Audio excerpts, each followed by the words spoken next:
What's up, guys? Draft-a-Palooza is back and better than ever. That's right. I'm double screening it for the moment, keeping it warm for Ray, who's coming in. Razor Bengals. Here he is. I'm coming back. in 2024 Puppy 2. What was it? The Puppy 2? It was the Fast Puppy 1. Fast Puppy 1 champion. FP1 champion. Right here, 200K winner.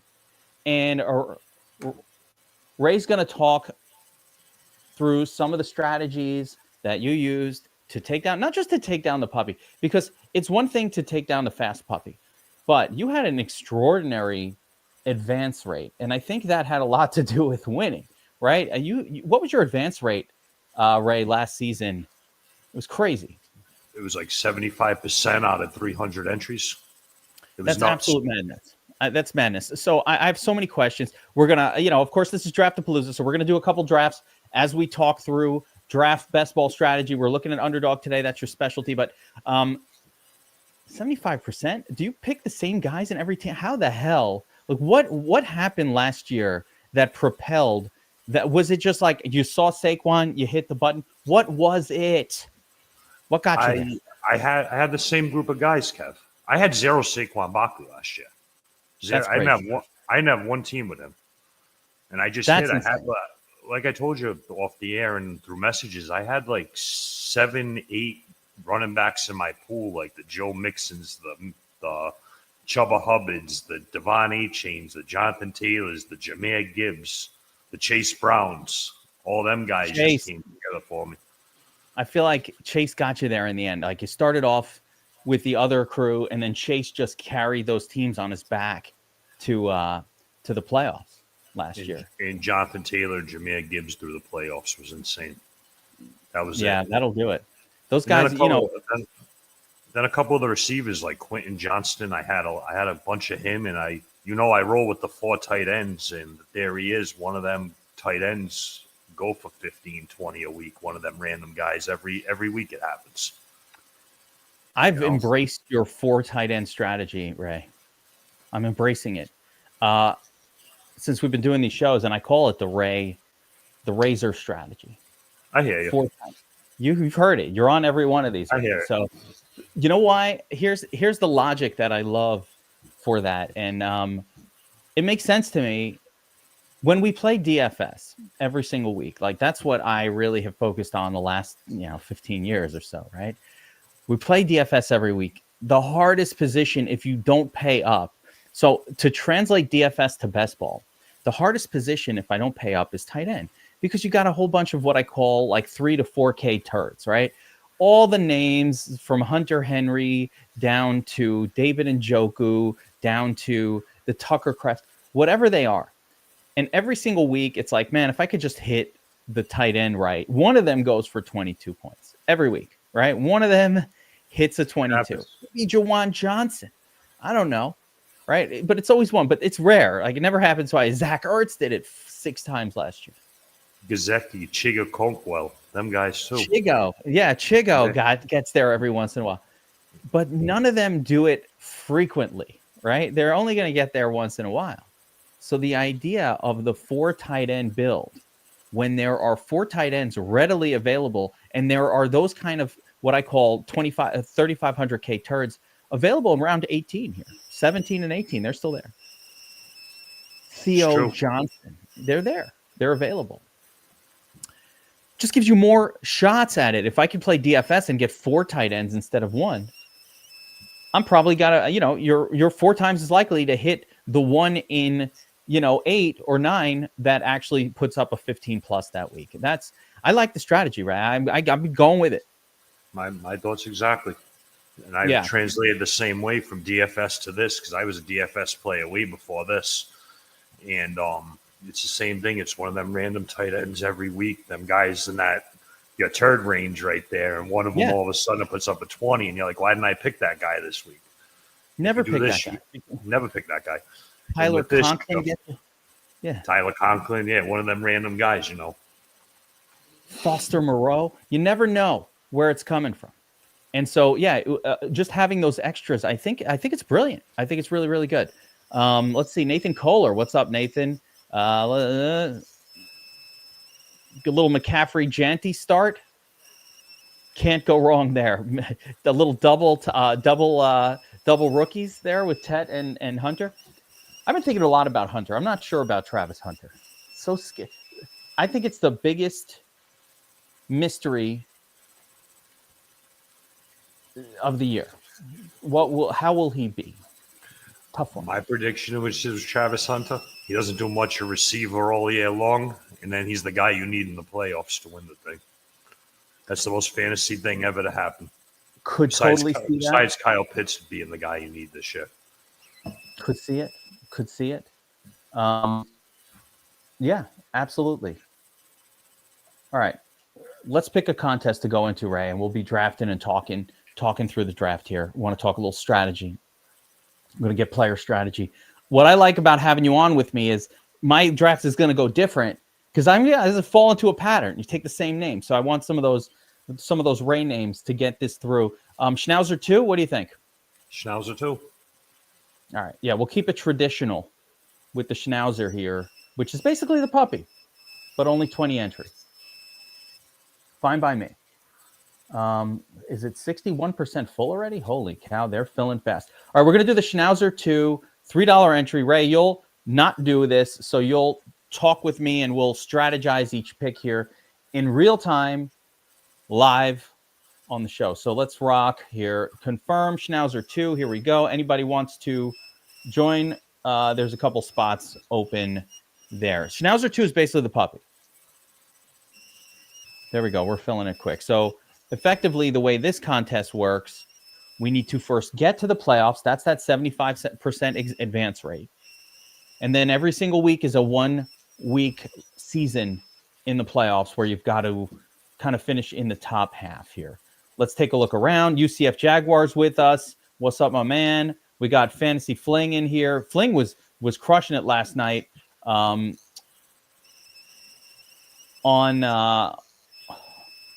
this show. He does a Tuesday night, 5 p.m. live draft show, and I watched it. I enjoyed it.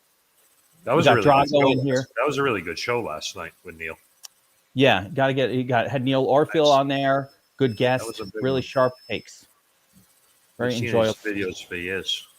That was cool having him. Absolutely.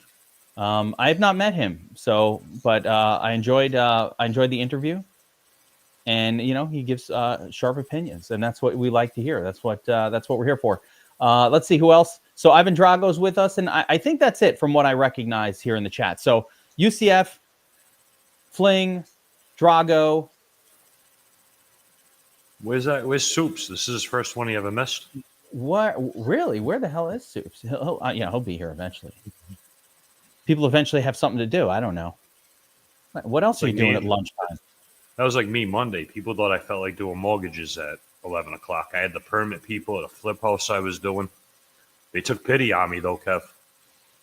I did some stuff at the house. Yeah, I did some stuff at the house, and I was going to beg for forgiveness later, and they let me do it. They said, whatever. The permit? They said, the permit people, yeah. Yeah, you know what? You got to speak the language. Come off a little friendly. Be a nice guy. It works out. There's a time I dealt with them in Warwick, Rhode Island, and they knew I was doing a house over there, and they went in when one of the workers were there, and they called me, and they saw some pity on me. Oh, that's fair enough. Shout out to the Warwick permit department. There we go. Listen, people trying to make houses nicer. That's what it is. Government shouldn't get in the way of that. When you're making improvements, improving the neighborhood, government should get. You know how I make. Yeah, you know what's going to make my house nicer? Winning one of these. I haven't got to my house yet from winning it. That's my next project. Redoing my house. You're sitting on a pile of cash. Should have been done already. That money comes in and goes out, Kev. All right, so I'm starting off with my usual approach here. We're picking 111 here. Oh, and we got Derrick Henry with the first pick. I'm on the clock right now. We got Henry or Nico Collins. We got HN or Nico Collins. Going. It's too late to talk it through, right? All right, go ahead. We were just talking. I was talking about the permit guy. All right, we're on it for round two. Too late. All right. So we double tapped running back. I can't see like the guys that are going. I'm trying to. Let me see here. There we go. I got it. There's Soups. He's there. He made it. He's in the chat. He made it. Soups is asking for your thoughts on CMC. What's your take on the whole CMC thing? I think it's wild. All of a sudden, he's going number 7. He's 1, 2, 3, 4, 5. He's my 8th running back on the board. In my opinion, plus I told you in a couple of them chats, Kev, he married a Rhode Island girl. That could be good or really bad news, witchcraft around here, man. He's coming home to some crazy, crazy banging. Rhode Island girl. He doesn't need it. Yeah, he doesn't need the pink powder to get her riled up. No, she's riled up just from where she's from. He doesn't need the Stephon Diggs treatment. No. Right, what's going on here? Bucky goes ahead of Taylor, and an early grab of Rashee Rice just happened. There's T. Higgins. So I think Rashee Rice in round 2 is a little too soon. But, AOL, son, that's all right. We got UCF Jaguar clearly setting up a Bengal stack. The Bengal stack from the 2-hole is like, or the 1-hole is like what people are doing right now. I almost feel like it's too obvious. It's going to be interesting to see if he tries pushing Burrow. A lot of people are getting greedy with Burrow and trying to get him on the 5-6 turn. Is that too soon for Burrow? I think if you're going for it, you better if you're going for that stack, you better get him before somebody else does. Yeah, I feel like I would have taken Chase Brown there if I'm UCF and just like complete the whole Bengals, extravaganza. Why take Jacobs over Brown there? She just went for the whole thing. You're absolutely right. Yeah, just do it. I like JSN. He went a little late here. Yeah, all these guys, this is that point. Ray, one of the things I'm talking about for season long this year, I really feel that like the style that we're drafting right now that we're about to do, this is the formula. You want to get those 2 stud running backs early, and then in round 3, get your WR. Ooh, that's an early Omari and Hampton. Get your WR1 or elite quarterback in round 3. Like if elite quarterback is there, I'm kind of down with that. I'm going to talk you into that one of these drafts. The 2 elite right here. You want to go a little Josh Allen if we can get him here next? Let's do it. Let's do it. Let's see how the team turns out. Yeah. Scientific purposes.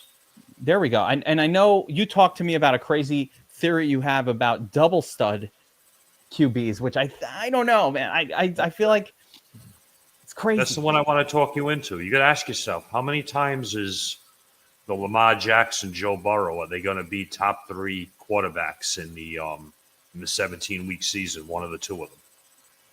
And almost every week. Almost every week they're going to be top 3. And if it's a 40 and all the other quarterbacks are putting up 20, that's 35, and everybody's putting up 25. That's a 10-point difference. You're going to find that running back difference later on.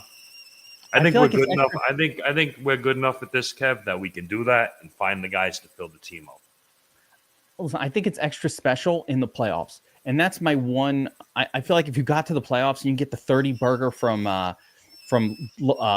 Allen one week, you get like a 33 from Lamar or Jalen Hurts. Like, I think that could navigate you through the playoffs really nicely. Look what happened to me last year. I had Josh Allen burned everybody for a 7 in week 2 of the fantasy football playoffs. A 7 from Josh Allen. And like, then you were done. You're like, man, that really sucked. I had the best team, and this guy screwed me. He carried me here, and then he screwed me in the end. Like him and Saquon Barkley, the guys who got you there, both had a supreme dud in the same week in the playoffs, and that was it. That done. Eliminated everybody. Fantasy football is almost as cruel as a Rhode Island witch. Close. In terms of its cruelty. All right, so let's see what's going on in this draft. So I started off a little crazy here. I do want to talk to you about one player I took here, DJ Moore. I'm high on the Bears offense this year, and I think DJ Moore is going to smash. I just do. You've liked DJ Moore since you started doing these things this year. I like Moore. I was on Moore a lot last year, and he was a little disappointment, but I feel like it was a smidge disappointing, but actually, all things considered, if you think about how bad, if you really step back to look at it. Like between them having Keenan Allen, who was sucking up 10 targets a game, and between the terrible coaching staff and all of that was going on over there, I actually think in the hindsight, it wasn't that bad. Like, all right, he had a decent year. And now if we expect that the entire Chicago offense will take a step up, I mean, who's going to benefit? It should be him. All right, we're coming up on this next pick. A couple choices here. It's got to be running back or wide receiver. Ooh, we could go Rome Odunze and get crazy. Yeah, I think we have to do it. Yeah, we're gonna have to build this stack here. It fell too easily. So we've got now Rome and DJ Moore on this team. Josh Allen. So we'll try to get Caleb as our second QB here. I do want another running back on the next pick. What do we got? This I like this group of running backs that goes from like Isaiah Pacheco down to like Rashad White. Do you draft Rashad White? I took Trey Henderson over I took Trey Henderson over. I got a good amount of Rashad White. Do you? Yeah. What's your thought there? My thought is he's going very late. Somehow people say he stinks, but somehow he puts up a couple 20 burgers every year. He's going after a lot of guys that he really shouldn't be. I think there's just good value with him. Maybe he lines up at wide receiver sometimes. He had a good amount of receptions and receiving touchdowns. I just think there's good value where he is, where he's going. He's going in like the Ray Davis. Who else is in that tier? Like Ray Davis and Tajay Spears. Yeah, second tier running backs. Whoa, Soup says behind Mason. Yeah, guys, I don't know. Here's my concern with White, and I have White on a lot of my dynasty teams, so I've lived and died with White for a long time, and it's disappointing now to see Bucky sort of surpass him.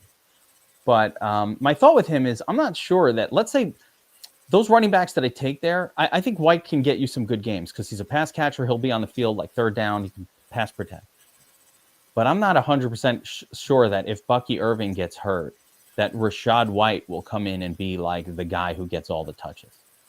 I think Sean Tucker is there. And so my one concern with White is I'm not sure that you don't, but I don't know that you do have that home run Chase Brown 2024 potential with an injury in front of him. I'm not sure that that's what would happen. So usually for me at that point in the draft, I try to get those guys that I think are more likely or the most likely if there's an injury to have the full blast starting role.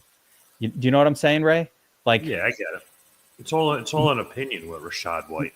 I'm just not buying the Sean Tucker FUD. I mean, Rashad White was efficient. Baker likes him. Bucky Irvin just started playing good. He was the starter going into last year. What was he going last? Look at Bill Murphy. What was he going last year in redrafts? Third round, maybe? Oh, yeah. Well, he was the starter. So, recall what was happening last year. We didn't know who Bucky Irving was, like a fourth-round pick. He was a nothing burger. So, Rashad White was the starting running back for his team. We got to pay attention to this next pick, actually. Let's get a quick thought process here. We got 3 running backs, 2 wide receivers, 1 quarterback. Quarterback position looks... Mahomes. Well, no, I don't want Allen, Mahomes, and we got too many of them. We got it. No, because I'm saving it for Caleb here. A Porter. Sammy? Sam? Yep. Oh, he just took him from us. He heard. We got Hawkinson here. Mooney. Oh, we could use another. Oh man, wide receivers. I don't like any of them guys. We can find someone after. Is there a running back? Oh boy, Hawkinson. Bam. Too late. Couldn't think. Too late. All right. Running back. We're keeping it symmetrical with the NFC North. We got the Bears Minnesota game now. All right. I'll take a little bit of that. Running back group on the board. We got Aaron Jones, Brian Robinson Jr., Jordan Mason. Not bad. We already have 3 starting running backs though, and we are soft at wide receiver. So I don't know. I think we got to go wide receiver here with this next pick, no matter what. I think just the way the positions are working out. Ayuk or Downs? Downs is kind of interesting. Downs. Let's go Downs. All right. Ayuk. Why not Ayuk? Ayuk is coming off an injury. I just don't know when he's even going to play. He's like Ayuk has a wide range of outcomes. Personally, but he's like miserable in San Fran. They're talking about more contract problems. It's Bill Murphy thinks Ayuk stinks. Bill Murphy got a big dog game tonight. He's still in the playoffs. He's in my dog league. This Billy Murphy in the guy in the chat. He's in the dog league. He's got a big playoff game tonight. Billy Murphy at the Dart League. You got to have a keg there. You got to get a keg on site. No more of these. Pump it, pour it. We do. Little kegerator. You got a kegerator? No, you asked me that. We need one over here. We definitely do. These guys are going to be surprised. I finished the floor and everything when they come here. I got the house totally cleaned yesterday. The cleaning people came. They're going to come into a whole new world when they come here today. You're in for a big surprise tonight, Murph, you and the guys. This show almost had to be delayed because my housekeeper is here. Her name is Martha Washing Stuff. Martha Washing Stuff? Yes. Perfect. Martha Washing Stuff. I was very proud of that name. I felt like I needed to share it. I like it. All right, here we go. Simpsons when they were calling Moe's Bar. That's right. Martha Washing Stuff? What? Where's Caleb Williams? Did we lose track of Caleb? No, he's still there. He should be there for us on this next pick. So, based on how things are going, yes. Billy Murphy talking about Keon Coleman. Keon Coleman's an interesting piece this year. And actually, in hindsight, if he was available when I took Downs, that was a mistake not to take. That would have been a mistake not to take Coleman, but he was not. Oh, maybe he is. Maybe we'll get him on the way back. He played in some charity basketball game. Did you see the previews of that? He dropped like 60 points in a celebrity basketball game. He was dunking on people. Coleman? This Keon Coleman happened like last week. Oh, nice. There's rumor out there that Keon Coleman was injured last year, and like the coaching staff said he wasn't the same after the injury, blah, blah, blah. So I think he's already gone. I guess I missed him. No. Still there. All right. He is still floating around, so we'll see if we can pair him up with Josh Allen. Something's going on my screen. Oh, yeah, there we go. Wide receiver. How come I don't see him? Am I tripping? No, he's not. He's not there. Oh, he's gone? Okay. Yeah, I'm like, am I tripping? What's going on here? He's gone, right? Yeah. Why does it show? Oh, WR53. Oh, drafted already. Okay, so that's how that works. Okay, well, let's get back to what we're looking at here. We still need we need that second quarterback. We're going to take Caleb here. Let's take Caleb before one of these guys in the chat takes him. These guys will snake us every time. All right, so we have double quarterback. By the way, with Allen and Caleb, I don't feel I need a third one. If we had to take one, I would. I don't feel like it's necessary.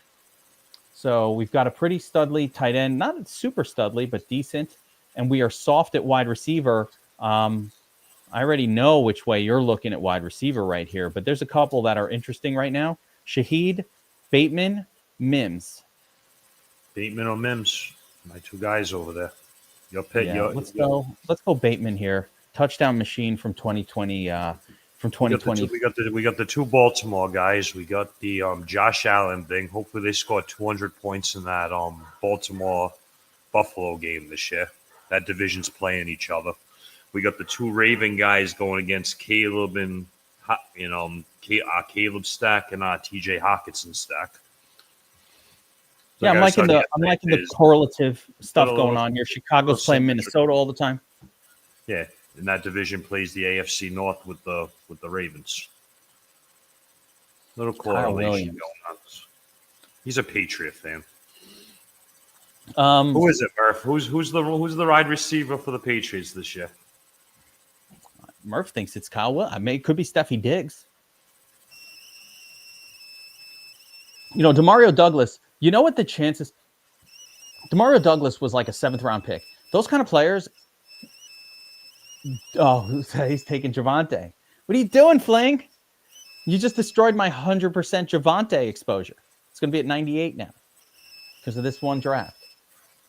What was I saying? Yeah, last year I was all excited about Polk on the Patriots because I figured the highest drafted guy.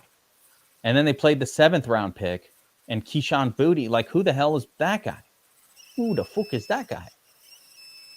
Keyshawn Booty. Trying to see. I'd be surprised if Fling lets Mims Jr. get past him here. I know he's watching, so we are fucked right now. But we need like a running back or something, Kev. Right? We do. Let's see. We got 3 running backs so far. Let's take a look at what's floating around. So a couple of my guys are here. Your Trey Benson floating around. Garendo, Dobbins is okay. I know you like. I like White there as well. We can wait. I don't want to throw it who I want until we're almost up there. Come on, Soups. Keep that on the down low. That's that's the plan. Our wide receiver group is still also soft, so we do have to pay attention. All right, he's gone. So who you thinking here? Ray Davis. Ray Davis. Josh Allen. Yeah, Ray Davis catches touchdowns. 3 touchdowns last year. Receiving 3 touchdowns. We need the running back, Ray Davis. YOLO. I don't have any exposure to Ray Davis. That's why I like. Soups agrees. We need to get something with Allen. Oh, I've got to get Loveland on this next pick. Well, that is a unless must. Unless you want Kincaid with Allen. Oh, Allen or now let's go with the rookie. He's got that upside. I still like Cole Kmet. I don't think Cole Kmet's completely written off yet. You know, Bobby Wow, our resident Chicago Bears fanatic, says the same. He says, Cole Kmet, man, don't write him off. He's still there. He's still got it. He's still doing his thing. We'll see. I like the idea, Soups. I don't think he's going to come back to us, though. Yeah, if he's there on the way backs, we'll get in on that. If not, looking through the draft so far, I'm pretty happy. I think this is one of my favorite drafts that I've done so far. We got a lot of coloration in that AFC East. We got Trevion Henderson. We got A-Chain. Got Ray Davis, Josh Allen. And then a heavy-duty Chicago Bears stack. Like, if the Bears turn out to be what they are saying the Bears can be this year, this stack should look really good. Like, double stack. Maybe too much correlation. 1 week, Bills carry us through. Next week, Bears come through. Like, yeah, what's up? Let's do this. And then we got a little Baltimore. We got a little Baltimore with Henry and Bateman. It's actually a pretty good team. One thing that's going on with this team that I like, and I would like emphasize as a general thing that I like to do when I draft teams, Ray, is I like to draft players from teams that win a lot of games. Sounds so stupid. It sounds so basic. It's but simple things to life, Kev. Like when and that win. Keep it simple and draft. Exactly. Take players from teams that win a lot of games. That is just like, you ever have, again, this is 20 years of fantasy football. Taking players on the Jets almost never works out, right? It just never works out because they suck, right? And they have a couple good years, but taking players from shitty teams that don't win a lot, it just doesn't tend to work out. And I don't know, there's mathematical reasons why, but we don't tend to look at the players that way. We tend to look at them like, well, it's a good player. Yeah. So what? Jonathan Taylor is one of those for me. Like, are the Colts going to win a lot? I don't know. I like Jonathan Taylor. I like him, but like you better like him. He won you $200,000. Listen, you owe him your loyalty. I don't owe him anything. I'll draft Jonathan Taylor till the day he retires. Yeah, you owe him your loyalty. I don't owe him shit. What about the fact that the owner died? Weird things happen in the NFL when like owners and coaches and everything die. Jim Irsay, you don't believe in none of that voodoo, huh? Let me put it this way. That's why I think it's acceptable. Josh Palmer? What about Josh Palmer to go without? Man, I hate Josh Palmer with the pass. I'm going to do it, but I hate that motherfucker. I think he sucks. I don't think he's going to do anything. I know what I got to do here as well. All right, so we're pretty loaded up. We just need running backs and wide receivers at this point. Our tight end position is pretty. I like Brenton Strange. Don't get me wrong, but Our tight end position is pretty solid here. We might be able to skate with 3 tight ends on this one, Kev. We got a pretty Yeah. Or we'll just grab them super late. But I think here we're at the point where we need to continue to take wide receivers because we drafted a soft wide receiver team. Am I on the clock? Jalen McMillan, no. Pat Bryant or Wandale? Should I take my standard guy, Wandy? Take Wandale. Yeah, I love him. He's on all your teams. Take him. Yeah, he's on all my teams. He's good at Madden, too. I told you that. Now everybody's going to be like, Kev, you said to take players from winning teams and the Giants fucking suck, and you just took Wandy. Yes, I did. But I'm not relying on Wandy for that much. Let's be fair. In round 12, it's okay. In round 14, it's all right. But yeah, this team is already pretty set. So here's what I'm thinking. I don't want to give away too much of the farm here because we have a few people drafting, but I think we can. We've got 2.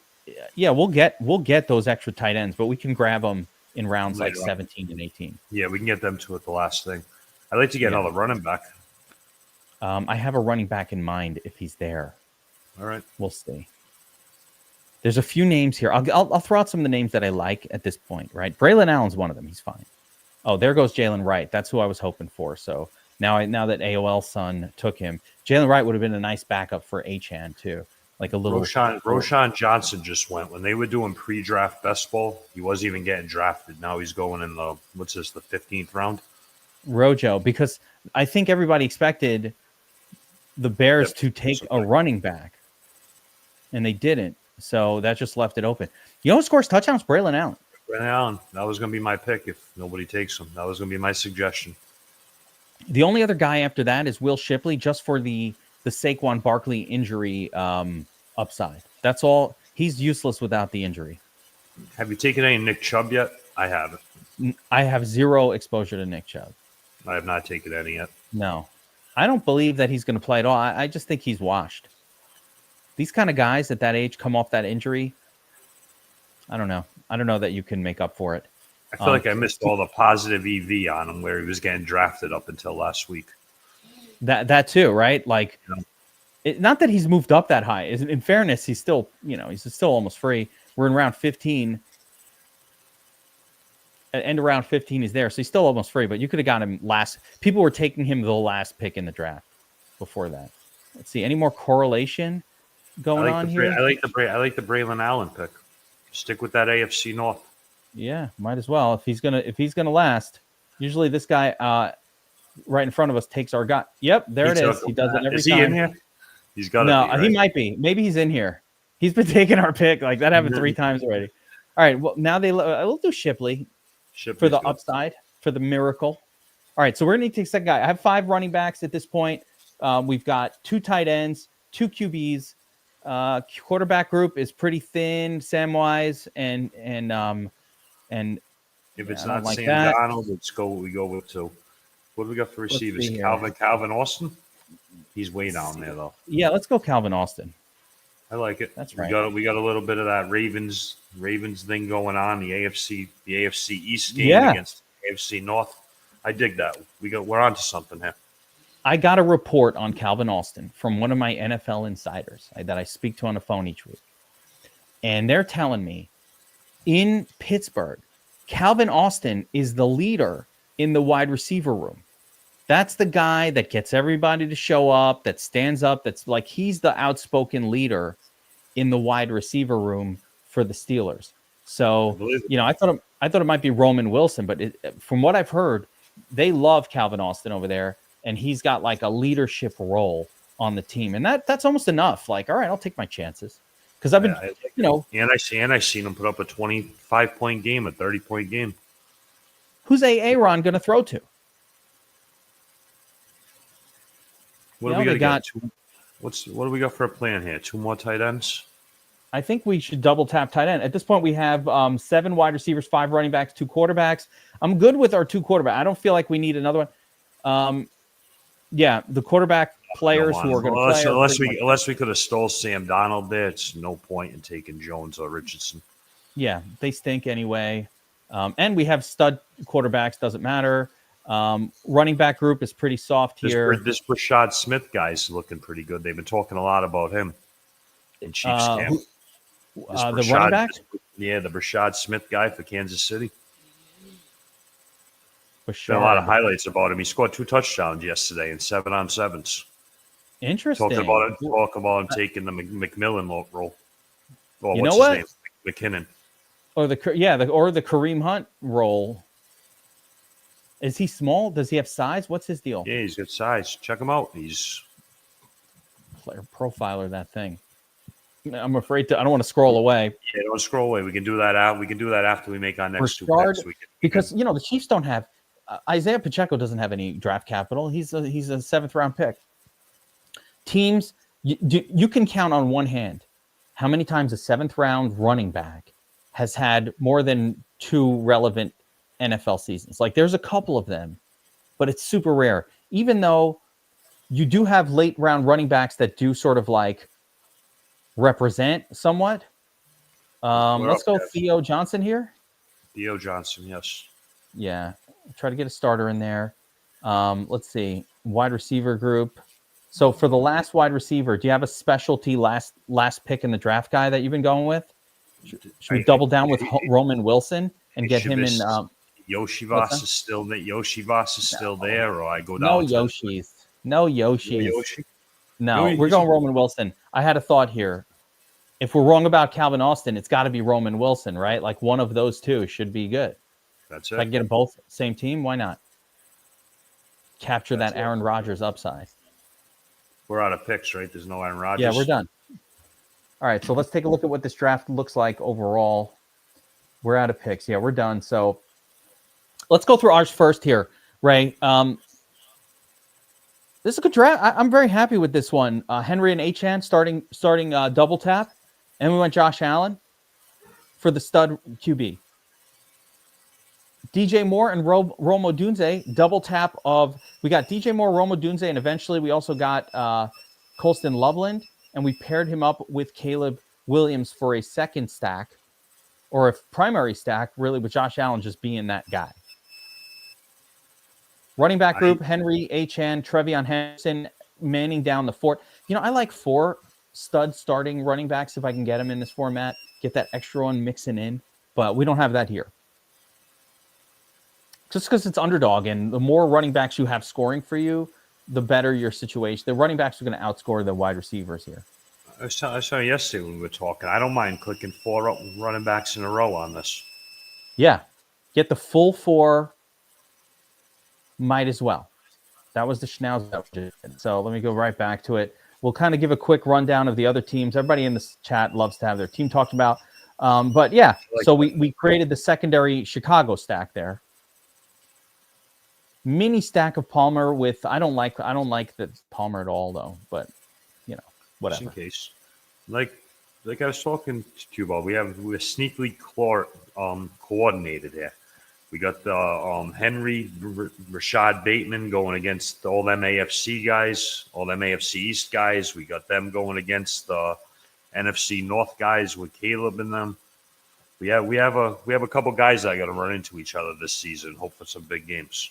A lot of primary and secondary stacks going on there. I think it's a good overall team. Let's see how it worked out for UCF, who started with the big Bengals, Jamar Chase, T. Higgins, and inexplicably Josh Jacobs over Chase Brown. Hunter, there's Burrow. He is. Gamble paid off. He got him on the 5-6 turn. It was dangerous. A lot of guys are having meltdowns because people are sniping Burrow before that turn. They're starting off with the same Bengals guys, and then not getting. I guess he could have. If you wanted to push it, he should have pushed it. He could have taken him on the Travis Hunter spot. Yeah. And then this guy at the front went, Devontae Smith, Jalen Hurts is also another super common pairing just because their ADP is like almost back to back. I got them together the other day. It's very easy to pair, which almost makes it bad. Hate to say it. UCF continues on. So soft at running back with just Jacobs on and Swift, and then a bunch of ne'er-do-wells that all stink. So he ended up with that Packers stack too. Oh, Reed, Love, and Joe Love. Yeah, Reed, Jacobs, and Love. Not bad. Yeah, so a nice little secondary Packer stack there. A couple of tight ends look pretty good. Mike Gesicki on the. I was checking. I wanted to see if he got Gesicki. He went big time Bengals Packers because he ended up with Octavian Wicks at the end too. He was following almost the same thing. The AFC North and the NFC North playing each other. There we go. Not bad work there, UCF. Fling is not a true. Yeah, all right. So Fling comes in here, and CeeDee Lamb in round 1. That's great. Bucky right there is a good value. James Cook is good value in round 4. So I like the start, Fling. I like JSN. Love JSN this year. I'm a big JSN guy this year. Got to pair that up with Sam Darnold. Did he do it? With JSN, James Cook. You got Flowers, Jacoby Myers, a lot of upside there. Golden, the rookie, fine. I like Travis Kelce here too. I think this is too far down for Kelce. He's starting to get totally disrespected. I'm not a Kelce guy. I never have been, but he's starting to get really disrespected. Even, he's not even playing. We said he had a bad year last year, but a bad year for him was still like TE4. Like he's still good. The problem last year was he was going in round 1. So if you're taking the round 1 guy in round 8, you're happy with what you get. You're happy. If he gets 2 spike weeks out of him, 2 of his 20 burgers, I'm happy with him where he's getting drafted. Somewhere along the line, if he gets 2 of them, I'm perfectly happy taking him. He's going to get more than that. And You know what the other nice thing about Kelce is? So I talk about this with Kelce all the time. He comes in the season, he's out of shape, he's hanging out, T Swift, Bradley Cooper, Blake Lively's showing up at the house, where are we going tonight? All that shit's going on, right? So he's off season, he's not paying a lot of attention to like working out, right? He's busy. I can't work out today. I'm going hanging out with Leo DiCaprio. Me, Leo, and Bradley, we're going out to the bar, right? That's what they're doing. So he comes into the end of the season, he's ready. Yeah, he gets there. It's like weeks and weeks of practice. Then by like week 12, 13, he's like a normal player now. He's lost the weight. He's trimmed down a little bit. The guy's going to steakhouse. He's eating rich foods right now. You know what I'm saying? Like he's got the personal chef at Taylor's place, just cooking up rich food. I like you. You painted the total picture of what's going on with him. And then by the end of the year, it's time to play right when you need him. He's ready in the playoffs. Like it's fine. And by the way, I don't blame him. I'd do the same thing. I would do the same exact thing, Kev. He earned it. What are you going to be like? Taylor's going hanging out and Katy Perry's there and freaking Rihanna and we're all hanging out, going out girls' night, and you guys want to hang with the guys, and all these, and you're like, no, I have to work out. I'm going to the gym. Like, no, I'm going out. I'm going. Fuck yeah, I'm going. I'm in. Like the permit people, I'll beg for Andy Reid's forgiveness later after I go. Yeah, that's better to ask forgiveness than have regrets. Let's go, Coach. Right, so what do we got here? Who was that? I don't even remember. I lost my time. I don't know what the hell. I think we were on Fantasy Fling. Fling. Where is Fling? Oh yeah. Let's see. Fling. Yeah, got. I don't even know here anymore. Yeah, I got Kelce there. Javonte. Really, Fling. Really. I like Tyrone Tracy. Scatterboo goes right after Tyrone. Again, I think Tyrone's a much better pick than Scatterboo. Scatterboo's no guarantee that he's going to get a lot of playing time. He's a 5th-round pick. Tracy looked good last year. Besides Javonte Williams. Besides his fumbles he had, Tracy had a good year last year. He was very good. And now the Giants should be slightly less bad than they were last year. Slightly less bad. Javonte, I feel like I don't want to stake my whole reputation on Javonte. Like, I don't think that's something I want to stake a reputation on, but I've got a lot of Javonte. Stick with it, Kev. He's been in your heart since he signed over there. Don't don't fall for all these people and then Miles Sanders posts all of a sudden. From the beginning on Javonte, stick with your guns. Yeah, I just don't get it, man. It's like here's the thing with Javonte. Again, I don't care about the player. I never care about the player. You have to wipe that out of your head, right? I don't know who this guy is. Is this me's good? I don't fucking know. I'm not a doctor. All I know is he's on a team and there are no other running backs there that are clearly better than him. It's it. That's all you need to know. He's a lot younger than you think he is too. If you didn't know how old he was, you would think he was 26, 27. He's like 24, 25, Javonte Williams. Young player, claims he's felt the best he's ever felt since the knee. Whatever. All I know is who the hell else, last year I got on Rico Dowdle because who the hell else were the Giants going to use? Fat Zeke wasn't going to be the guy. That fucker is old and slow. You're not going to use him. So what are they going to do? That was the only other guy there. And it's a team that does like to run the football. Miles Sanders, you want to talk about damaged goods? Miles Sanders, as damaged, that is not even cognitive bias. That dude stinks. He couldn't beat out anybody on the Chargers. He couldn't even, on the Panthers, he wasn't even the backup. They're like, no. Stick with your gut, Kev. Stick with the Javonte Williams. Don't believe this Miles Sanders FUD that's going. It doesn't matter. All of a sudden, Mistana juice up Miles Sanders. He's going 3 rounds earlier than he was 2-3 weeks ago. Here's the thing.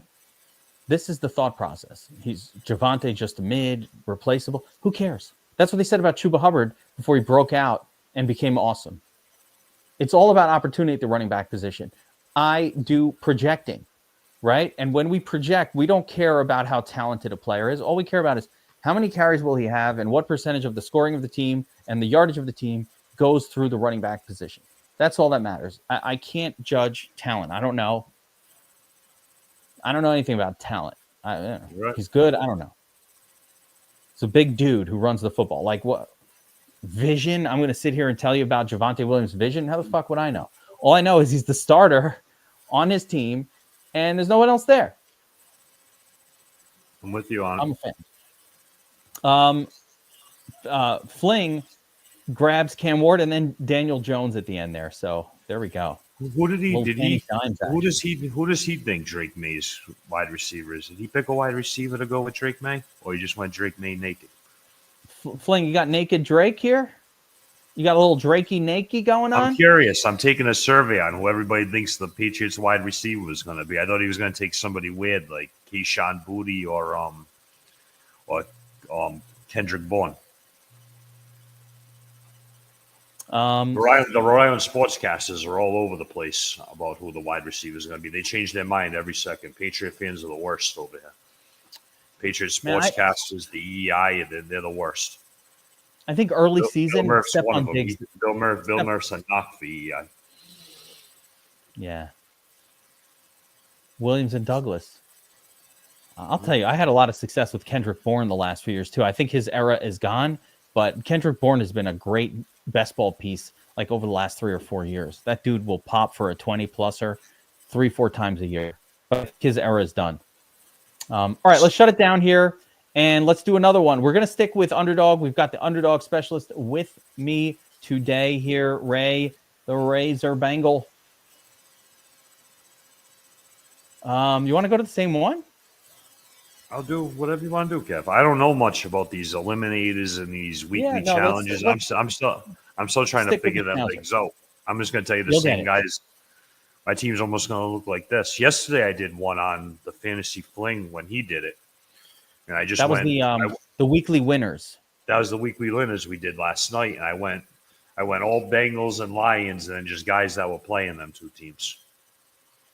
Weekly winners, I do not love that. Hopefully the Bengals Lions goes for 200 points. You heard what Neil was saying about weekly winners on that show was he was like, sometimes you can play this whole thing just to target a single week. Like you look at the schedule and see like one game that you want to get crazy on. Jeremy Willick, this is basically the BestBall BBM, except we do the $3 one. So, people in the chat can join along. I don't want to do the $25 ones. I feel like that would eliminate some of the frugies who are watching the show here. So let's do another one of the schnauzers. 3, 2, 1, go. And we are in on the schnauzer. Lots of spots available. So if you guys want to join, you can join the schnauzer. Oh, Jeremy's only doing BBMs. Big black man, BBM. Remember from chat back in the day, ASL, all these little things, little acronyms you'd say. The kids have no idea what it was like on the internet 25 years ago. No clue, Kev. I miss that, like cell phone. I miss like pages. What's that? I miss like pagers. Like pagers? Pages. You remember the pages? The beeper? Oh, yeah. The beeper. Yeah. I had a beeper in high school. Yeah. Well, high school action. You almost seem like I felt like. How old are you? 43. Yeah, I see. You almost missed the pager era. Yeah. Just barely squeaked in at the end of it. Yeah, just got the end of it. I was right in like the beginning of high school, maybe end of middle school. Yeah, you probably had a cell phone by the end of high school. Yeah, I ran up a bill. I only ran up like a $400 bill on my mother. The first month I had that. Yeah, then I got it taken away, and then it came so you couldn't make the calls before 9 o'clock. On the clock, does he take Rice, JSN, or I think you take JSN. Yeah. Love Adams, though. Just will continue to say that. All right, we're picking 1.6 here, Ray. We're doing it again. This one from 1.6, we're ahead of, oh my God, we got a sandwich of fling and soups. This is never good. We got a soup fling sandwich here. Ivan Drago at the 111 spot, and we got soups ahead of us. We got fling right after us. From the 6 hole, usually get your choice of running backs, or like a CeeDee Lamb could be there. It's CeeDee Lamb or Jahmyr Gibbs at the 6 hole. That's how we feel like going with this draft. Somebody asked earlier what I think of CeeDee Lamb. I honestly like him better than Justin Jefferson for fantasy purposes. Yeah, I don't disagree with that. Yeah, I agree. I think Justin Jefferson's good for that floor. He'll get you that 15, 10, 17 every week. But CeeDee puts up, for some reason, he wins weeks. Jahmyr Gibbs or CeeDee, Kev? He took CeeDee. Soups, of course. Heard your He asked earlier, and I missed it. I'm a CeeDee guy. He was doing it with who was that quarterback last year? Cooper Rush. He had a 40. I mean, he was getting it done. The biggest problem with CeeDee Lamb, I would actually extrapolate, is a similar problem that you see with just the Miami guys, which is the quarterback seems to get injured a lot, and when that does happen, it kind of kills the whole value of everybody. Like Dak needs to stay healthy. Similarly, for like Achane, who we took before. The thing is, with CeeDee, stay healthy. CeeDee did it with Cooper Rush last year. Yeah, he might have had 2 over 30 games with Cooper Rush last year. If I'm not mistaken. I have more confidence in CeeDee Lamb than I do Achane getting it done with quarterback. You've been back and forth on Achane since you started these. You didn't like him, then you liked him. Now you're off him. Jalen Wright. I'm not off of him. It's all part of the same thought, which is, I said this, and actually somebody ripped me in the comments because they pulled it as a short. But I was saying, if Tua gets hurt and Achane becomes worthless, all right, fuck it. On to the next best ball team. Like, who cares? And that's what it's not my season-long team. So I will have more apprehension taking Achane against my buddies in the league I pay $1,000 entry for, because I don't want that team like getting toasted. I don't like all of the avenues where he can be wiped out. But in one of these, if Achane doesn't work out, all right. So what? It's just another best ball team, and that one had Achane on it, and it's one of many that won't win. So, like, who cares? So that's my thought. Like, his upside is so great. It's the same thing. You know who I want to take you. I know you want Jonathan Taylor, but I hate Taylor. I got to go Bucky. All right, you know what? I'll do a Ray version. Let's do a Taylor. Yeah, all right. Come on, you need a little exposure to him. Yeah, just a little bit. I need this. I need to switch up who I'm taking. But back to the Achane thing. Think about it. I think the same way about McCaffrey.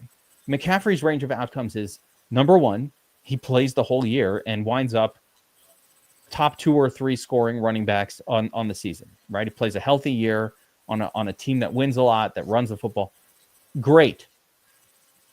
The other version is he's got an injury-plagued year. It's kind of shitty. And then, of course, the worst case is he never even plays. Another 2024, you're done. So we're playing a GPP tournament here. So I don't give a shit about the bottom. All I care about is the upside. Like the other two scenarios, they can happen. They're certainly there. But who cares? You're absolutely right. It's different than, again, you know, in your spike weeks. We're not playing to win $5. You're absolutely right. Let's say Billy Murphy and you are in a league together, right? And it's a lot of money. You know, there's pride, there's bragging rights. It's against your buddy. There, you have to think twice about the injury guy. Like, man, do I really want to fuck this whole year up?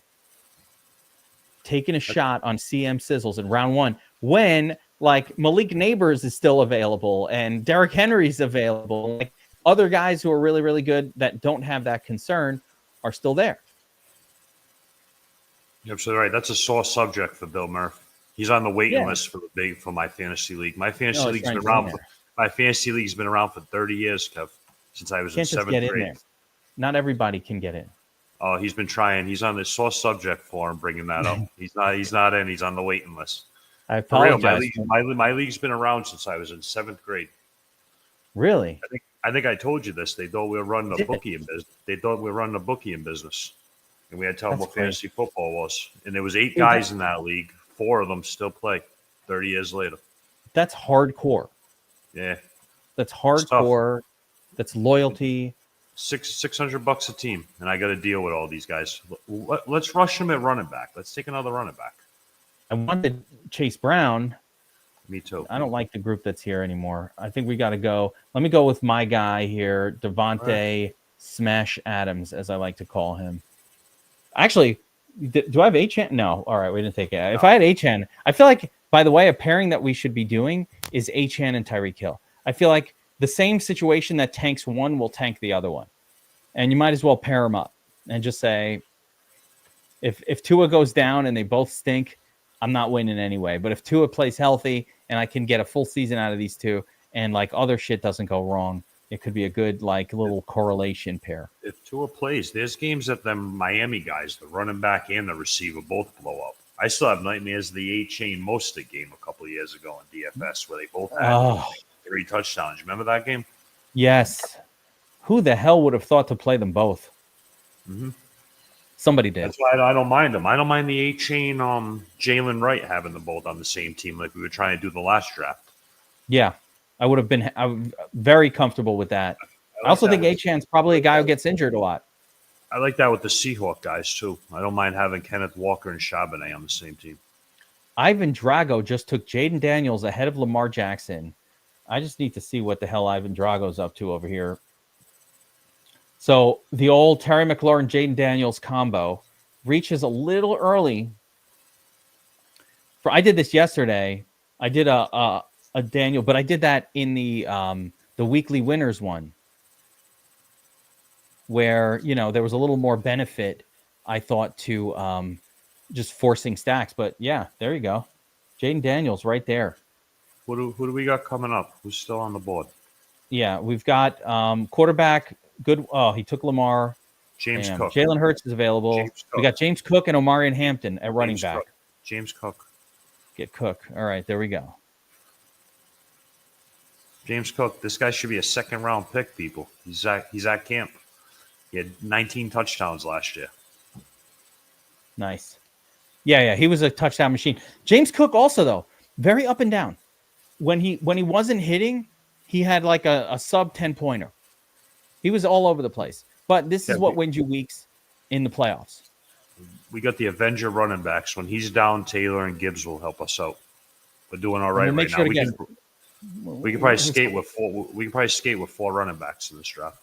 Yeah, I mean these guys are really good, and we could take a Ray Davis at the end to sort of back up James Cook anyway. What team do you think is best to stack?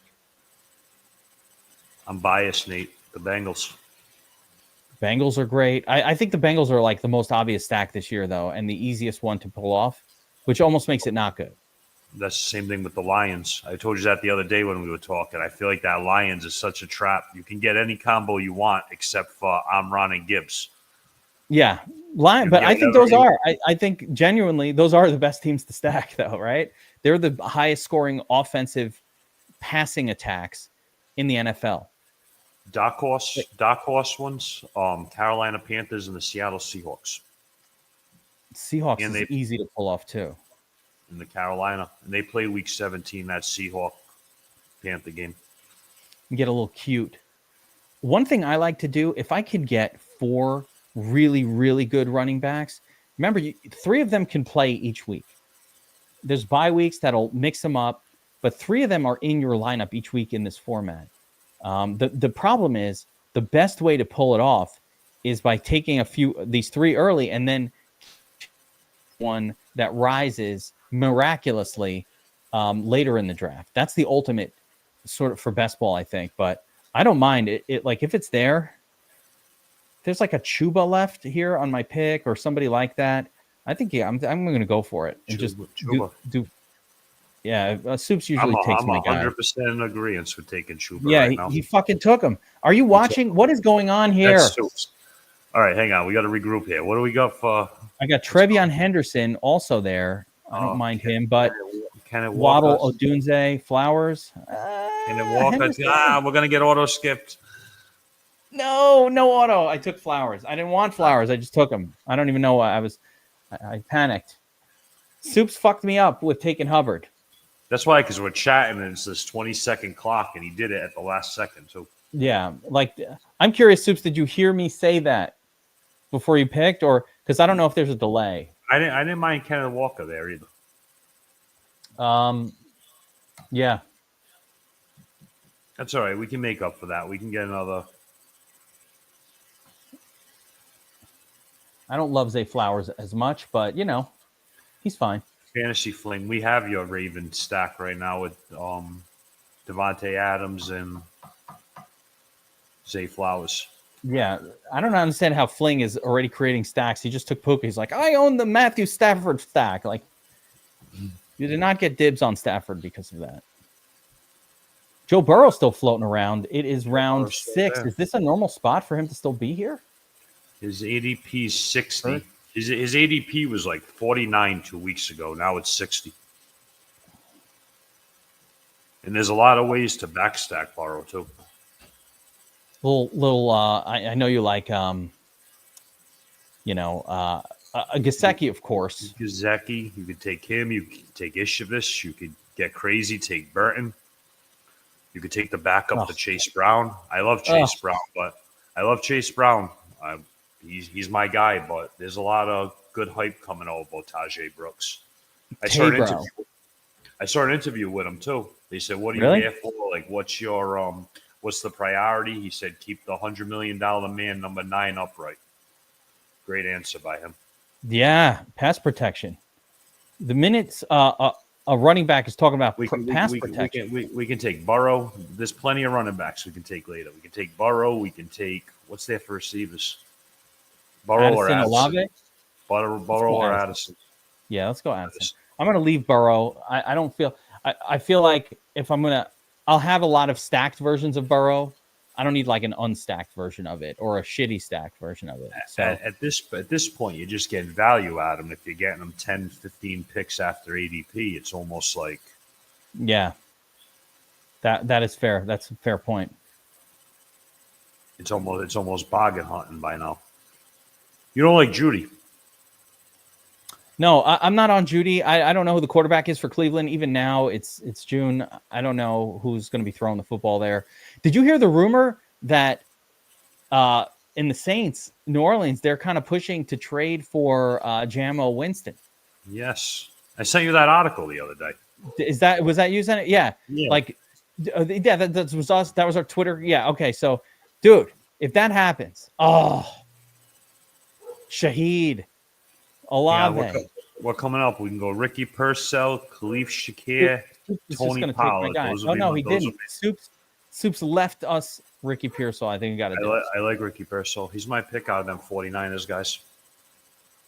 Love Ricky. So we don't have a quarterback. We don't have tight ends, but we've got 3 running backs, 4 wide receivers. Nice start at wide receiver, I would say. A lot of touchdown scoring wide receivers here. Solid trio of running backs. All our running backs have different buys too, Kev. It's that good. is that. Ooh, okay. Yeah, there we go.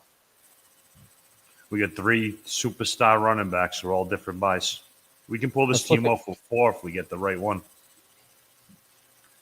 Tony Pollard. So let's see. Brian Robinson will be there. Mason. Of course, we can wait a little bit for Javonte.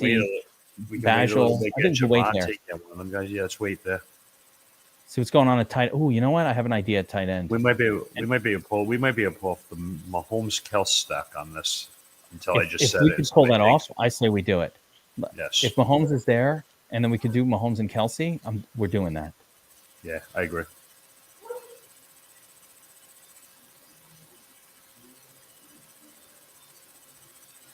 I think Baker Mayfield's probably just as good as Mahomes, but I don't have any sort of stackable pieces there. Oh, there goes Mahomes. Yeah, there goes Mahomes. Oh, well.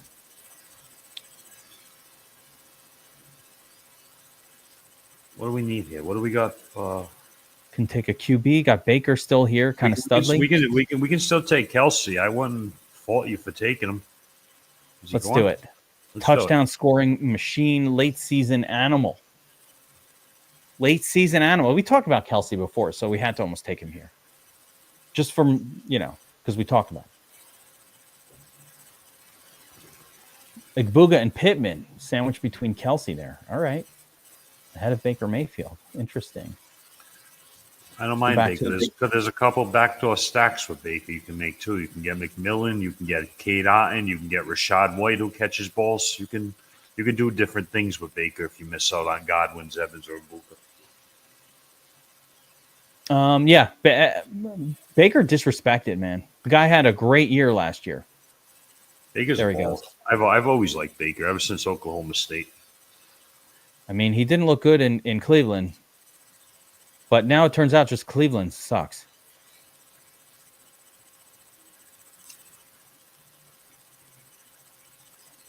What do we got going on here So a couple of backup style running backs just go off the board in Mason and Jalen Warren. Our team now has a tight end on it. We don't have any quarterback yet, but we have Adams, Flowers, Addison, and Pearsall. So if we're looking for any kind of correlation. What's there for running backs? RB right now, we got Scattaboo, Tracy, ETN. You want to call Tyrone? I'm down with Tyrone Tracy. Different bye week than the other 3 we have too. Maybe we have 4 workhorse running backs. That for me is the first share of Tyrone Tracy that I have this year. He put out a good interview yesterday. I seen on Twitter too. He was great last year. I think the assumption is Scattaboo being there will massively affect his role and blah, blah, blah. Tracy was a wide receiver in college. So people are like, well, he can go back to be the pass catcher. I guess we'll see. The other thing that might happen is Tracy will still be the lead back and Scattaboo will act like a 4th round pick and just be another guy on the team. Just because somebody was drafted in the 4th round, that does not mean they're getting respect or playing time above a veteran. We still do not have a quarterback, so I think we're going to need to address that situation. We got to worry about our quarterbacks. Yeah. So how do you play it when we waited as long as we did for quarterback? Like before we did a draft where we had Josh Allen, we took a second guy, and then it was like, I don't need any more quarterbacks. And we could wait for the second guy. Here, since we waited so long and we're going to get these middle level quarterbacks, plus I think a run on quarterback normally happens right here around round 10. You're going to hate what I'm about to say. What's that? You're going to hate what I'm about to say on this. I might even gun for 4 quarterbacks when we're on this level and we don't have one yet. Yeah, I mean, especially if we wait, like the other ones aren't like taken right away, like in like a couple now, but then maybe some like round 15, 16, garbage. Sam Darnold. Sam Darnold is the best value in the whole damn thing, by the way. He's the best value in this whole draft, in this whole thing. Yeah, Darnold is the best value guy. Right, we got to go. Bo Nix. Yeah, just got to take him. Got to shut the eyes. Let's see if Mims Jr. is floating around. Yeah, there he is. All right, if we can get Mims, we can do that. We can find 2 or 3 other quarterbacks. We'll be all right. Yeah. We're not pressing at We're not pressing at running back. We got four starting running backs, all different bye weeks. Tight end, you know what we can do there. We can take guys at the end of the draft. That's fine. We can go for Mims and quarterbacks right now. Yeah, and we still need wide receivers too. We won't forget about the wide receiver group. Only have 4. Yeah, I like Mims. To have definitely more than 4. I don't think he's going to get to us. I think like these guys are gonna snake us out of Mims. You know, part of the deal is everybody wants to fuck up our draft. Who are the other players that would be associated with Knicks? Evan Ingram, he's gone. Evan Ingram, Troy Franklin, the rookie from last year. Or Pat Bryant. Everybody's forgetting about Troy Franklin. Troy Franklin did good like the end of last year. Yeah, he had. I think he's available on your final pick in the draft. Yeah, he is. We can get both of them. We can get him and Pat Bryant if we really wanted to, and have both of them with Bo Nix. Last couple of picks, but you know, there's going to be tempting tight ends available. Maybe that last pick, if we can get Pat Bryant like super late. There goes Mims. You know, I wasn't expecting him to last. So let's also take another look at the QB group here. Let's see. Maybe JJ McCarthy? Want to try him? Let's take him. I don't got a lot of him. They're talking good about him. But take him. Oh, shit. I didn't realize I was on the clock. All right, we got JJ Mack. We got him paired up with Jordan Addison. Kind of wish I had taken... All right, so we do have another pick coming right up. So we have 2 quarterbacks. Still going to need more of them. But at this moment, we probably need wide receiver and tight end more. So let's look at what's available at wide receiver. There goes Hollywood Brown.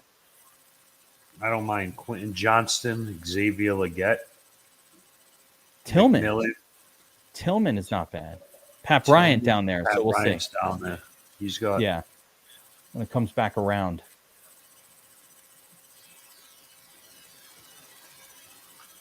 I'm not a J.K. Dobbins guy. I actually took a couple of AJ Harvey now that he's slipping now. I had none of them up until like a week ago. I'm waiting for him to slip more. I think Harvey will continue to drop as like word gets out about J.K. Dobbins. J.K. Dobbins is fine though. He's too good of a player. Like, I don't think R.J. Harvey is going to get more than 60% of the work with him there. There's the dog. No, that's the cat. Oh. Yeah, that's why they call this place the jungle, Kev. The dots. Wait, you got cats and dogs. Cats and dogs living together? I'm not chaos. Even, the cat takes over the dog. I'm not a cat guy. My daughter found a cat one time, said, Dad, take the cat. No. I took the stinking cat. When your daughter says, Dad, take the cat, you take the fucking cat, bro. I know. I didn't want a cat. It doesn't matter. You take the cat. You know what her name is? Josephine Burrow. Josephine Burrow. Oh, I like it. See, yeah, great name. Her name is Josephine. Years ago, I was like a bachelor living in an apartment in Brooklyn. Yeah, I was hanging out right after college. And one day, just a buddy of mine shows up and he had found like a litter of cats in his backyard. And he's like, hey, can you take one of these cats? And I was like, what? And he's just like, it was a kitten. Yep. And, you know, so I was like, all right, fine. And that was it. 18 years of that cat. Just like, I didn't want a cat.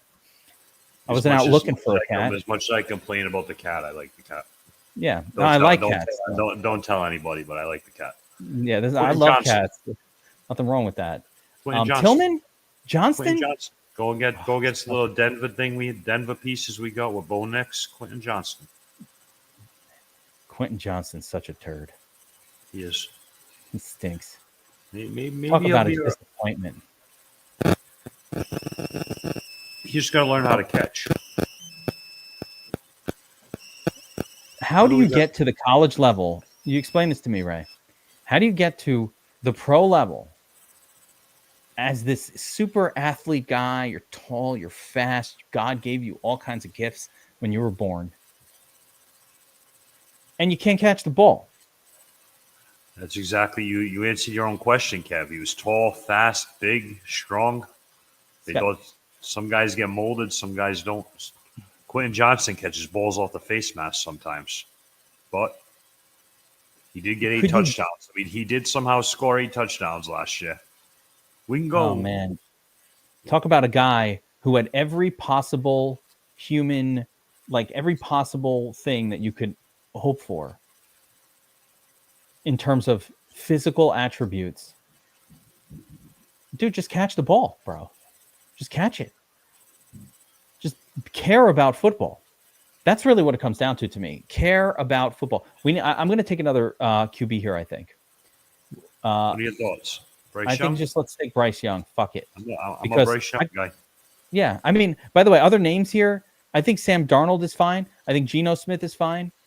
Stafford, I don't really want to. Stafford, let's see if we can get Leggett with him. That's what I was kind of hoping it could come back around. Did I take 2 picks already? No, I like your thoughts on that. I got a bunch of Bryce Young Leggett stacks. I think I'm. Oh, because we took Johnson. Oh man. All right. Well, all right. I keep thinking I'm coming up to pick again in 3 or 4 picks, and then I'm not. That's all right. All right. So we have 1 tight end at this point, 3 quarterbacks, 4 running backs, and 5 wide receivers. So, we know where we're at here. We want to fill out that wide receiver group a little bit, a couple more tight ends. Looking at our quarterback grouping, these are mid quarterbacks, Nix, McCarthy, and Young.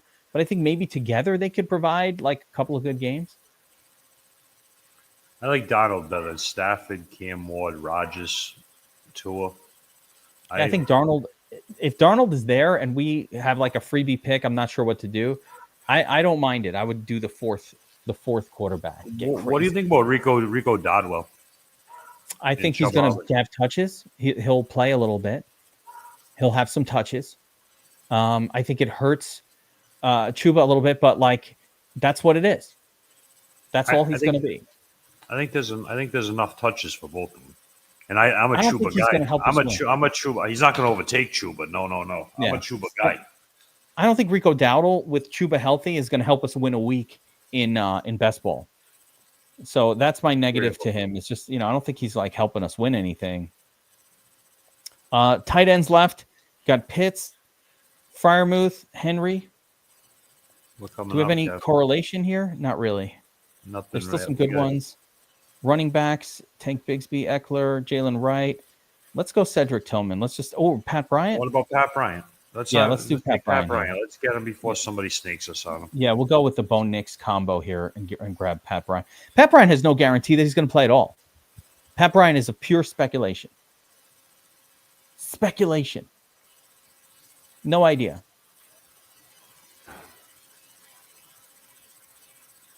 What do you want to do? What do you want to do about our running backs? You want to roll with these 4? Or you want to get somebody else? I wouldn't mind getting another one in there. An upside running back that could help us win late. I'm looking at Jalen Wright. Shipley again. I have a lot of Shipley exposure. Jarquez. Let's wait another round and see somebody falls to us. We are coming up on our pick. So tight end position, we are super thin at tight end. Could really use another one. Freiermuth. He's an 8 touchdown guy every year. What did he get last year? 6, 7? Yeah, he came in injured last year, so whatever he got. How many touchdowns did he have last year? 7. Yeah, not bad. Take Freiermuth with Aaron Rodgers. Yeah. Not with Aaron Rodgers, but take Freiermuth now that he has Rodgers. Yeah, I'm good with that. Always been a big tight end guy. Get our second tight end in there. Let's see here. We've got 6 wide receiver, 4 running back. We're pick 59, so we got 3 picks left. I wouldn't mind adding another tight end to this mix. I think we have, Kelsey and Freiermuth. That's pretty good. Can add another one if somebody's floating around. Look through the wide receiver group. You got Wandy dropping. He won't get to us. Running backs still left. We do want another running back. Braylon Allen. We can take Braylon. We can take one of them rookies later on. This Brashad Smith guy we were talking about earlier. We didn't take him last draft. Smith, I feel like we should take him with like the last pick. Let's not forget about that shit. Star that guy. Put a star on him. I want to remember to. That's take why him. we got 4 good running backs. If we take a Brashad Smith or like a Tajay Brooks or one of these other rookie guys, and one of them does good, even Blake Corum somehow. Like a late breakout guy. Yeah. You know who's the name that everybody forgot about? Marshawn Lloyd. Marshawn Lloyd could be that too. Just because a guy was a rookie last year and was injured, everybody forgot about him. But Josh Jacobs has been a traditional guy.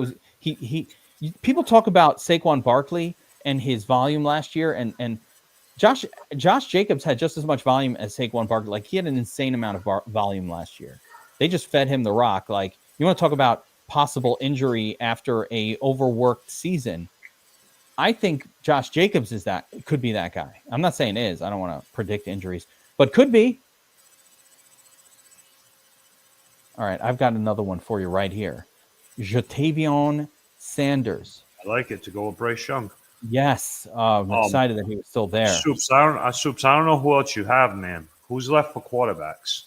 If you're down to like the Daniel Jones guys, I would just roll with Burrow and Dak and right off week 10. Hopefully, you guys, stick with just Burrow and Dak and just roll the dice, man. It's a $3 game. Because you might take Danny Dimes or Richardson, and one of them might not even play, and you're with the Burrow Dak that you have anyways. You want to lock in a guy who's going to play. You take Russell Wilson. He's going to play. Or actually, it depends on the week. What's that? Jackson Dott's ADP's ahead of Russell Wilson now. All of a sudden. That's ridiculous. That's wild. That is ridiculous. But I get it, because there's no upside to Russell Wilson. Who's left? Like, Russell Wilson playing, he's not getting you big scores. Yeah, see that. Let's take him now. Somebody's going to take him on us, though. Which one? Him. Sanders? Our one-star guy, Kev. Oh yeah, we're taking him. He's getting sniped right now. No, they wouldn't do that to us. Right there, Soups. Nope. No, he didn't do it. All right, here we go. Brashard Smith. We get the upside running back who can bring it on late when Pacheco's hurt and everybody's shocked. They don't like Kareem Hunt anymore. Brashard Smith. And it's kind of a luxury pick because we're stacked at running back anyways. So even if he does nothing, our team's not completely dead. That's the GPP prayer right there. What do we got left? What do we want to get? A receiver? Another tight end? We have only one pick left, I think. So we've got 3, 5, 6, and 3. Yeah, we need a wide receiver to close it out. We need a receiver. Calvin Austin. Where's there? Sure. Calvin Austin. Is Jalen Coker there? Coker. That's an interesting. People forgot about him in Carolina. He was drafted. I got some of him because I got a lot of Bryce Young, Kev, and I have some Coker. I'm like, is Thielen going to make this? Is Thielen? I think the Bryce Young Ted. You could build a full blast Bryce Young stack here, like without almost any trouble at all. Bryce Young was like the top 5 quarterback after he came back from being benched. And he had that big touchdown he threw to like the tight end, and he did the no-look Steph Curry after he threw it. I was like, maybe this kid found some confidence, and he's gonna. That guy turned it around. Maybe he just turned it around. Remember that play? He threw it to the back of the end zone. It was to one of the tight ends, and he turned around before he even caught the ball and did the Steph Curry. I was like, this kid's got a lot of cojones to be doing this right now. Impressive. No Darius Slayton. What about Nick Westbrook Hakeem? Scantlin? Oh, we're going to get auto-skipped. Got him. All right. MVS. Last second. He's a guy that Scantlin's not bad. We were talking about Seattle. Scantlin could get that 20, 30-point game. Scantlin. Upside guy. He's another one, though, like Quentin Johnston. Like, the guy just can't catch. Maybe he's learned how. Who knows? This is a pass dropper. Valdez Scantling, but at least every once in a while he comes through. You know, we could have also taken Kareem Hunt and just doubled down on like backup Kansas City running backs, I guess. But I think we kind of Elijah Moore is even on a team. I got no regrets with that. I feel like we need another receiver right there. Yeah, and it's fine. So final look here. I'm pretty. Wait, this is Henry Achan. Is that? No, that's the first one we did. Hold on. Go back out. Yeah, it's not going to be out. It's not going to be on there until that draft finishes, Kev. Let's see here. Lamar, Trevor. No, that draft's still good. That draft's still. Oh, the draft's still going on. Yeah. Oh wow! What the hell? Go to like active. Up there. No, yeah. it's done. Now right, it's done. So this was a Schnauzer. That should be this, Allen, Caleb, Lamar Jackson, Penix. It's not showing up, guys. I don't know. We can't review it. It's not showing up. Wait a minute. Am I tripping? Refresh it. I'm just gonna hit the old draft results. You're absolutely right, Ivan. Nobody could have played well with the 2023 Panthers. 2024. And did they stink? I don't know, but part of that was I feel like part of that was should be there now. It's then. Yeah, here it goes. Okay, yeah, there we go. Oh, there it is. Okay, we got it. All right, so we'll take a look at this draft and kind of see how everybody did. See if we have any regrets. So from what I can tell, the people in the chat here, we got Soups, myself, Fling, and Drago.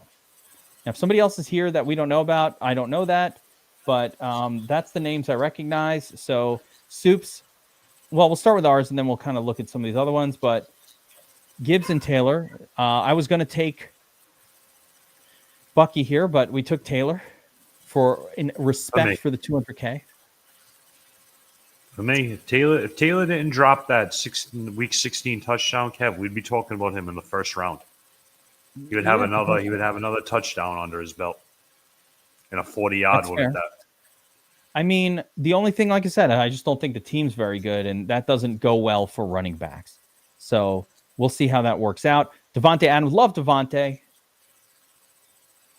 Almost got Chase Brown there at a massive bargain. That would have been exciting. Cook. So we got our 3 stud running backs here.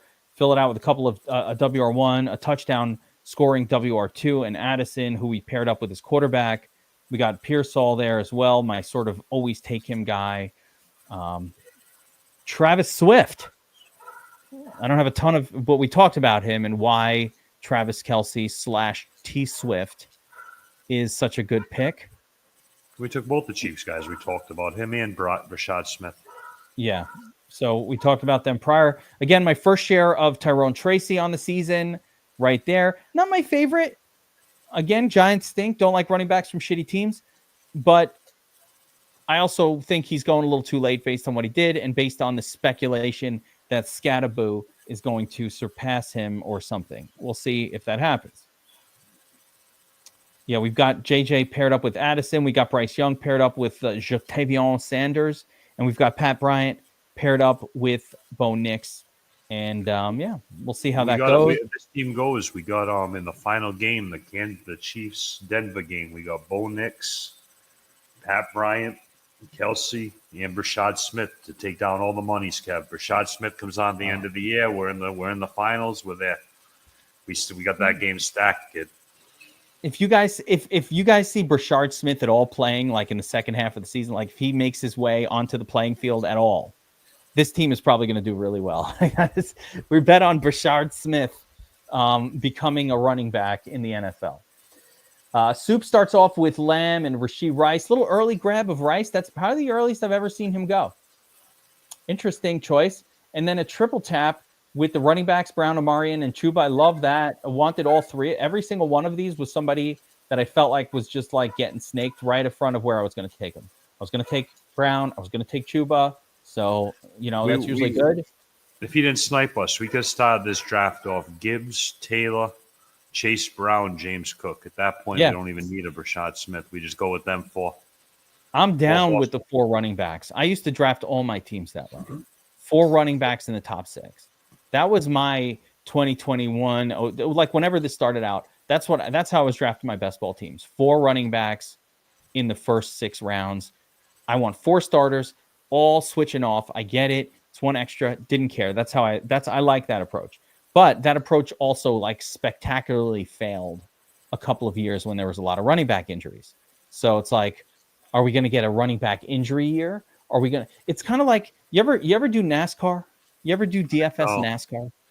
No. DFS NASCAR is awesome, and you should do it. First of all, it's my favorite of like it's so fun.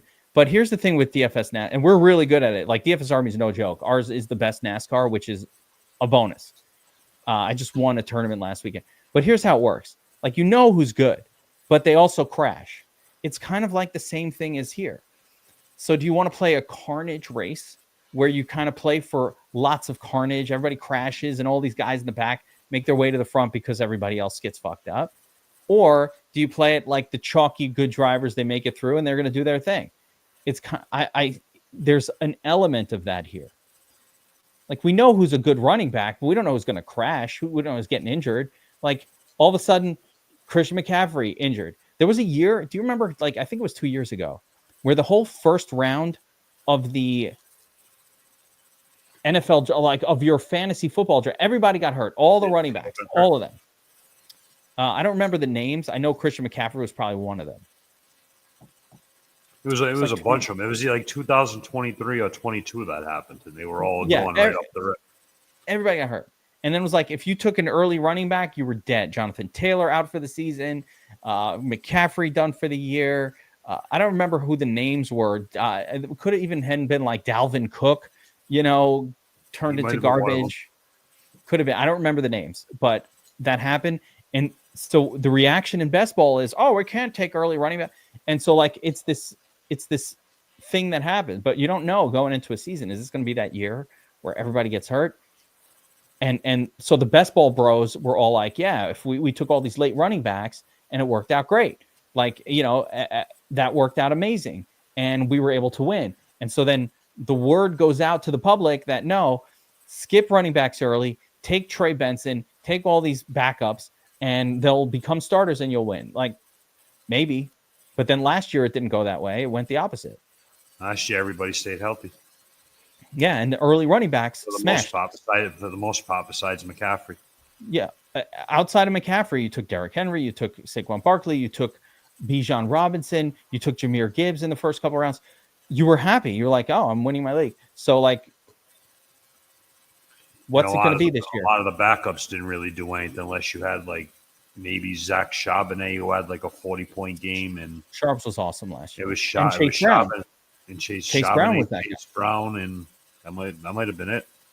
Yeah, I'm probably forgetting somebody, but that might have been somebody else. Could we call Rico Dowdle that last year? He kind of broke out as like a guy you weren't really familiar with. He was a no RB guy. If you were drafting no RBs, yeah, he definitely was. Yeah, he was a little bit of that, and it worked out fine. Breece Hall was like an early pick. He killed your team if you took him. Bucky came out of nowhere last year. That's right. You needed Bucky last year. A couple of years before that, by the way, it was Kyron Williams, who you needed him to win your league. Like, it was a late running back that went crazy. Could be Basil Tootin this year. He wasn't even getting drafted that year in best ball. Could be Basil Tootin. That could be the guy this year that does that. I like the Jaguars this year. I told you, the coach, Rhode Island guy.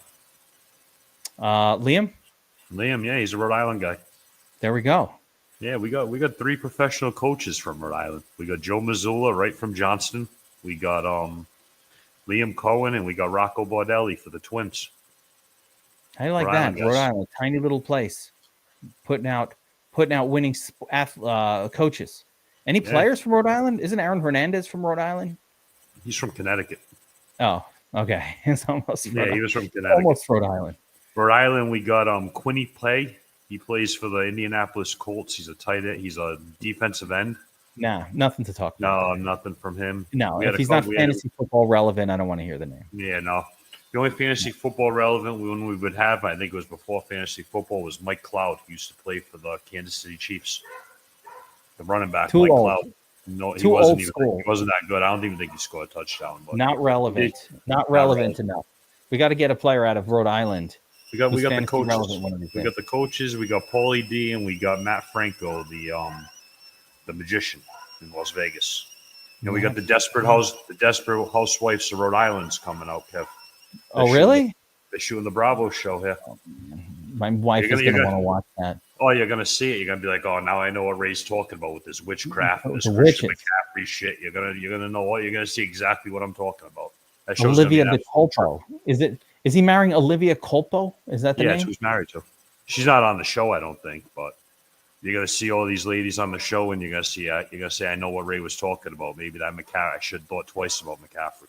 Oh, Christian McCaffrey's wife. That woman he's with is so fucking hot. It's not even funny. Like that's why you want to be a football player. It's worth it. You're not landing Colpo. My buddy valeted for their wedding. Here's how you land a woman like that, Ray. There's two ways. You're a Christian McCaffrey, right? Ripped, football player, loaded, combo of good looking and also rich, or you have like millions of dollars. Like you're a CEO, like you're a C-suite guy, a crypto. I'm not even sure. Like somebody who made it in crypto, like one of those ridiculously wealthy people.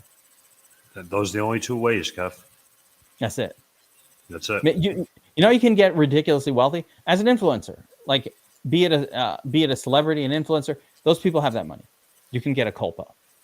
We're gonna get there. We're gonna take down this schnauzer we just did, and we're gonna be. If we take down the schnauzer, we can get like taking down the schnauzer. That gets you up to like a woman, like she was like a 7. Yeah, it's not getting us to the 9 level. They liked me for about 2 weeks after I won the fast puppy. Then I was old news against in Rhode Island. I see you like in the bar, like you ever see that meme where the guy's talking to the hot chick, just like whispering something, and like it's you, and it's like, I won the, I won the fast puppy. She's like, oh, it's funny. One of the girls that I had, one of my friends, I sent that. I was like, is this what I sound like when I talk about this? And I sent that meme to her. Yeah, you definitely do. They're like, oh, you won the fast puppy. Like, what's that? They're like, I was Kev. I was trying to explain that arbitrage tool you guys have. I'm like, I'm trying to figure this thing out. I got to go to Massachusetts.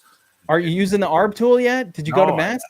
I went to Mass. I used it one time, and I just haven't been back since. I can't believe we can't use it in Rhode Island. That stinks. Rhode Island's got a whole monopoly right now over the internet casinos with the Bally's Twin River they opened. We can't bet on FanDuel. We can't do bets on FanDuel with DraftKings. Nothing. Only the Rhode Island Bally's app. There's a couple of sports books that are available in Rhode Island that are called exchanges that you could add. Novig and ProfitX. You should really be doing most of your betting on those anyway because there's a lower vig. They're exchanges and they're legal in almost every state. The negative is I know Bally's specifically, and Bally's is very quick to, if you start taking money from them, they tend to limit your account super fast. So like they're not a good kind of a sports book at all. The minute they sense that you're sharp at all, your account just goes down to like $20. But with that being said, who gives a shit? I would suggest, if you can, just do Bally's against ProfitX and Novig. The problem is, the negative is, you really can't do live in arbitrage with just one book, and the exchanges don't really do live. Like the best stuff that I do on the arbitrage tool is during the game, in game. Like WNBA games are nuts. You can get arbitrages that not only are you making money, but you're also finding middles. Like I'll get like a +6, a +8, -6 with plus money on both sides. And then you'll hit the 7 and you win both sides sometimes. Like that's what's going on for WNBA. It's one of the softest live ARB sports. You get a lot more with the in-game betting. That's the problem with it. So it's so much better. Like one thing with Sharp for people who are watching, arbitrage tool is now on the app as well. So it's not just on sharp.app, the website, it's on the app. So you don't even you do it for mobile. It's on the iPhone app anyway. It's not on the I don't know if we have it on Android yet, but it's fucking awesome. I'm waiting mostly. I only do WNBA now, and then I'm not going to do baseball games. I'm really going to save my bullets for when football rolls back around and we could just watch games all day and just print cash. I'll make $500-$600 a day for a football game day, and then NBA will come back. I can't wait to see that and see what's going on. That's the thing, like football, because I'll watch football for 8 hours. I'll go sit in Massachusetts and go watch it somewhere for 8 hours. Basketball, I don't have time for that. For baseball, everything. Football, but you go on Sunday. Go sit in a bar on Sunday with an iPad, fucking arb in real time while you're watching these games. It's crazy. Everybody's like, "What are you doing?" I really gotta like, pick your brain on this. I gotta get on top of this shit. Even the exchanges you just said. I gotta talk to you one day off the air about this. I'll be doing more videos, like streaming, like Q&A sessions and that kind of thing too, for arbitrage betting, because it's just fun. But a lot of people need a minute or just, hard to get your handle on it. It's not really hard. You just really need to have these different books. But like every state's different. I don't really know. Like I'm in New York and I'm limited to what's going on here. New Jersey has got like 10 more options than what we have, and Pennsylvania too. Like those are the best states for it. So the more books and exchanges that exist where you are, the better for this arbitrage stuff, because the more positive EV is going to come up with the games. Look, check this out. Check this out. No matter when you look at this damn tool, no matter what time of day, no matter what's going on, they're there. It's always there. Hang on. Well, it's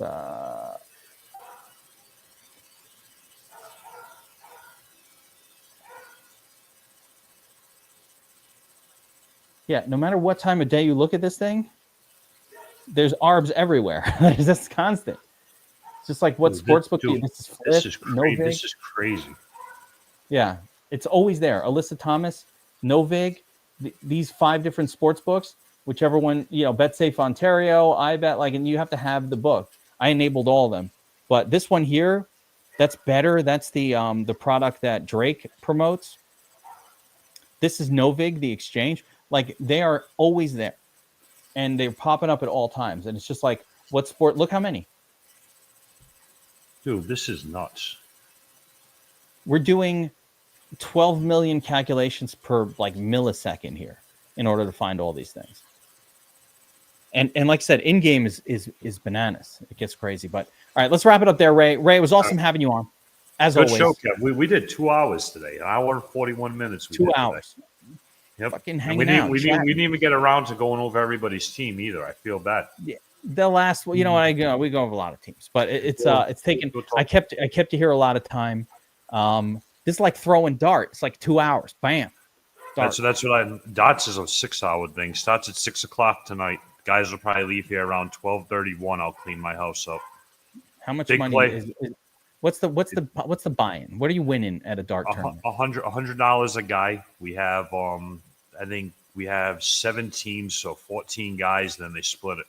It's more about bragging rights with this. It's all guys that have known each other. $100. That's a lot of money. Hell no, that's real money. And wait a second. Are there some guys that never win? Like, is there a rigger team that comes in and just cleans up every week? We have 3 guys that are head and field above everybody. There's 3. Are they on the same team? Or are they at least on different teams? They're on different teams. Every year we pick names out of the hat every season, and whoever you get drawn with, that's who you get drawn with. It's legit, Kev. We have WWF championship belts, everything, like they say, dot heavyweight champion, league corruption champion. It's like a real thing. I'd be there throwing dart. If I was in town, I'd be there throwing dart on the Wednesday. If you ever make it on a Wednesday, you're more invited. Just like if you ever make it down to Newport, we'll come meet you down there. Definitely. All right, let's wrap it up here. Guys, that was an awesome show. Ray, great stuff. Everybody watching, we appreciate you hanging out. Like, subscribe, notify. We'll see you back here on Friday. More Draft-a-Palooza all summer long. We're just drafting teams. Thanks, Kev. Take care, everybody.